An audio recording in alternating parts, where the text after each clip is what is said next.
Hər vaxtınız xeyir, hörmətli izləyicilər. Bu dəfə biz nədən danışacağıq? Təbii ki, qaydasız döyüşlərdən. Lakin bu siz gözlədiyiniz o Amerikadan bizə təşrif buyuran qaydasız döyüşlər deyil.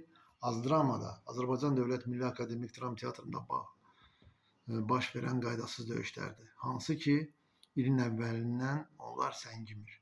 Ya rejissor aktrisalarla dava edir, ya aktyorlar bir-birlərindən dava edir, ya rejissorlar, aktyorlar birləşib, qruplaşıb bir-birlərindən dava edirlər. İş o yerine çatıb ki, dünənləri artıq Azdramaya müstəntiqlər də təşrif buyurmuşdu ifadələr almağa. Niyə bu baş verir? Bunun başlıca səbəbini mən görərdim əsas baş rejissorda. Çünki bu adam Mehriban Ələkbərzadə teatra gələndən orada əmin-amanlıq yarada bilmir. Yəni dəqiqə başı, yəni insan ümumiyyətlə ünsiyyətdə ola bilmir, belə başa düşdüm aktyorlarla. Bəli, mən anlayıram ki, var Əli Nur kimi misal üçün aktyorlar, hansı ilə ki, ümumiyyətlə ünsiyyətdə olmağa değməz. Niyə değməz? Çünki indiyə kimi mən anlaya bilmirəm ki, bu adama o zaman 2019-cu ildə Əbülfəz Qarayev ümumiyyətlə niyə xalq artisti adı vermişdi? Halbuki bu adam nə baş rollarda, nə teatrlarda, nə filmlərdə bu oynamır. Hər hansı bir rolla bu adam yadda qalmıyor. İndi də hal-hazırda bu adam yaddaşlarda ancaq onunla qalıb ki, onun oğlu vətənimiz uğrunda şəhid oldu. Yəni başqa bu adamın heç bir funksiyası nə teatrda, nə həyatda yoxdur. Onu qoyduq bir qırağa. Və o adam həm də o işə çatıb ki, deyir, bir misal var.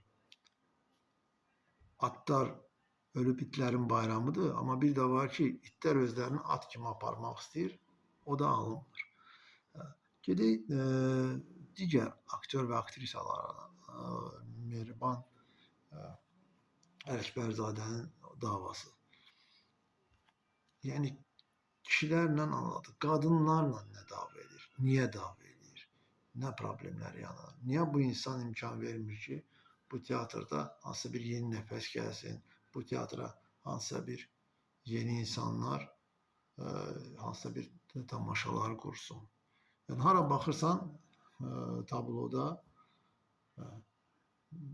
baş rejissor Mehriban Ələkbərzadə. Yəni buna nətərsə bir son qoyulmalıdır. Və bu son qoymaq kimin əlindədir? Mən deyərdim, indiki Mədəniyyət Nazirinin. Hansı ki, cəhd eləmişdi. O yadımdadır ki, yığmışdı, aktyorlarla söhbət eləmişdi, rejissorlarla və çox təəssüflər olsun ki, heç bir nəticə olmadı o görüşün və əksinə konfliktlər daha da böyüdü və indi də gördüyünüz kimi, dediyim kimi, elə aktyorlar orada at oynatmağa çalışır ki, onlar vaxtilə heç it yerinə qoymurdular. Niyə bunlar baş verir? Və mən buradan üzümü tutub Mədəniyyət Nazirinə şəxsən xahiş etmək istəyərdim ki, özü bunu kontrolə götürsün və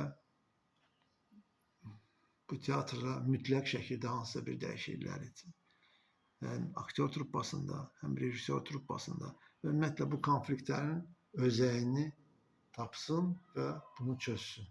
Yəni bir nazir kimi, bir böyük kimi bunu etsə çox yaxşı olardı. Bu qədər bəsidir.